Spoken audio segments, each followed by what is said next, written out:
if you're a car owner, then today I'm going to give you another reason to keep your car insurance valid and up to date. Alright, so today I've got a doozy for you. So, we're off to America, the United States, land of the free, home of the brave, and also the home of litigants, lawyers, lawsuits galore. If you can name it, if you can see it, if you can touch it, you can sue it. Now, check this out. If you are a car owner, if you're a car driver, then this is going to shock you. It'll probably amuse you, but it's definitely going to surprise you. Lately, I have read that a woman in the States has sued a car insurance company because, get this, because she contracted an STD, that is a sexually transmitted disease, in her boyfriend, now ex-boyfriend's car. So she sued the car insurance company.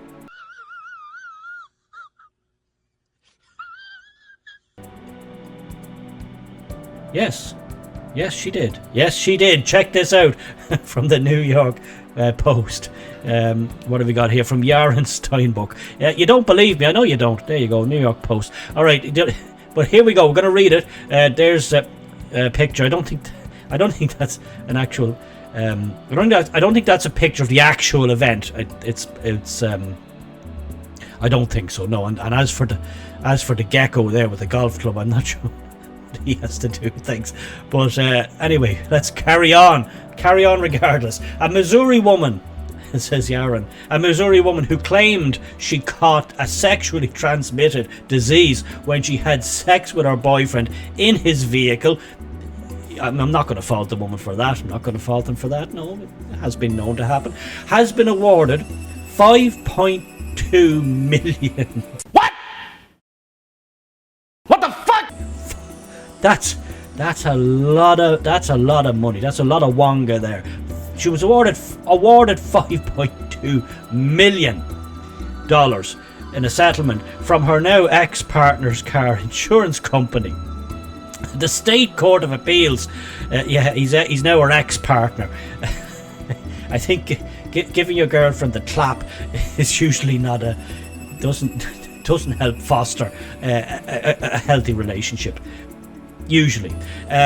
Let's read on. The State Court of Appeals on Tuesday affirmed the multi-million-dollar payout against Geico that had been entered through arbitration after the company claimed errors were made in Jackson County Circuit Court, the Kansas City Star reported. So the thing went through, I suppose, the local court, and they said, yeah, she's dead right, give her the money, give her loads of money. And then they said, listen, no, we don't agree with that. Give us a bigger court. And the bigger court said, no, we're with the lower court. It's all good. Give her the money. Yeah, did you know your car insurance covered this? I certainly didn't. I thought it was for, like, whiplash and fixing the bumpers of your car, and if you knocked a taillight out of somebody else's car. I thought that's what the car insurance was for, but seemingly no, it covers giving somebody an STD if you rat it in the back seat. This is all news to me. Right, we'll go on. Geico. I guess that's probably why the frog is there, or the gecko. I guess. Yeah, okay, maybe that's making a bit more sense now. Geico has decided to contest the decision in federal court, so they're not done yet. They're not letting this go easy. This could open up the floodgates. What if you catch a cold in somebody's car? You see where this can go? This could be a nightmare. So they're going to contest the decision in federal court, arguing that the claim is not covered under the policy. Well, they would say that, wouldn't they? In February 2021, the woman, identified in court papers as M.O., she she's not. She's hiding her light under a bushel there. She doesn't want to be. She doesn't be out front and centre. She just wants the 5.2 million. I suppose I can't blame her for that. She informed Geico of her intention to seek damages after she allegedly contracted HPV, the human papillomavirus, from her then beau in the car. He's now her ex-beau after this. There's Geico's office there. They might have to downsize the office if they get a load of these claims. They might be working from a smaller office. The woman has been, we got that. There's the picture again. I don't think that's actual footage. I don't think that's just no, I don't think that's the actual event. The Missouri Court of Appeals, we got that. She claimed he caused her to catch the STD. This is the ex-boyfriend.